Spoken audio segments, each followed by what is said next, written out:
अमेरिकी राष्ट्रपति Donald Trump और यूक्रेन के राष्ट्रपति व्लादिमीर जेलेंस्की के बीच ओवल ऑफिस में हुई तीखी नोकझोंक ने पूरी दुनिया का ध्यान आकर्षित किया।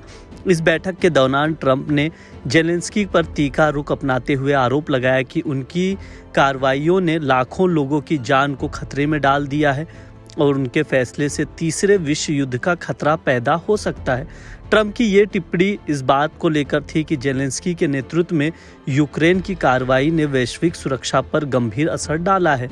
इस पर जेलेंस्की ने ट्रंप के आरोपों का जवाब देते हुए कहा कि उन्होंने अमेरिका के साथ एक महत्वपूर्ण खनिज समझौते पर हस्ताक्षर किए बिना ही ओवल ऑफिस छोड़ने का निर्णय लिया। उनका कहना था कि यह समझौता यूक्रेन के लिए अत्यंत महत्वपूर्ण था और इसके बिना उनकी यात्रा का कोई मतलब ही नहीं था। इस पूरे घटनाक्रम ने दोनों नेताओं के बीच तनाव को और बढ़ा दिया, जिससे ये बैठक ऐतिहासिक रूप से एक महत्वपूर्ण मोड़ पर आ गई।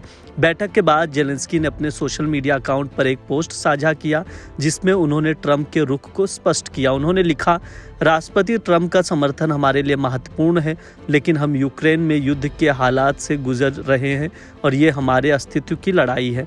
हम शांति के पक्षधर हैं, लेकिन ये शांति तब तक नहीं हो सकती जब तक पुतिन के साथ कोई समझौता ना किया जाए।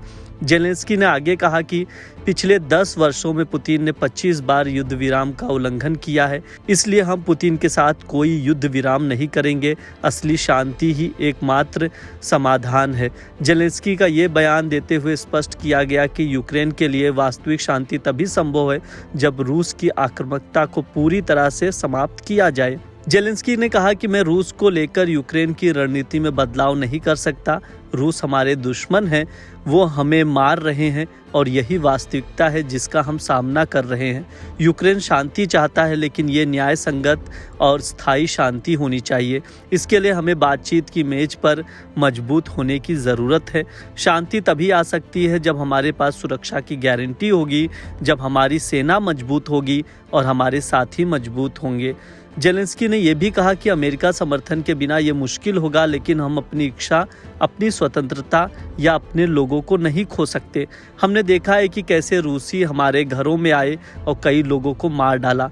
अगर हमें नाटो में स्वीकार नहीं किया जा सकता तो हमें अमेरिका में अपने सहयोगियों से सुरक्षा गारंटी की आवश्यकता है। आपको बता दें, शांति समझौते की बात पर जेलेंस्की भड़क गए और ट्रंप के साथ उनकी तीखी बहस हो गई थी। जेलेंस्की ने कहा, हम कोई युद्ध विराम नहीं मानेंगे। इस पर ट्रंप ने क्या कहा, सुनिए। ट्रंप ने कहा कि आपका देश मुश्किल में है, आप ना बताएं हमें क्या करना है। आप तीसरे विश्व युद्ध का जुआ खेल रहे हैं। आप हमें आदेश देने की हालत में नहीं हैं। हमने आपको हथियार $350 बिलियन दिए। आप समझौता नहीं करेंगे तो हम इससे बाहर हो जाएंगे।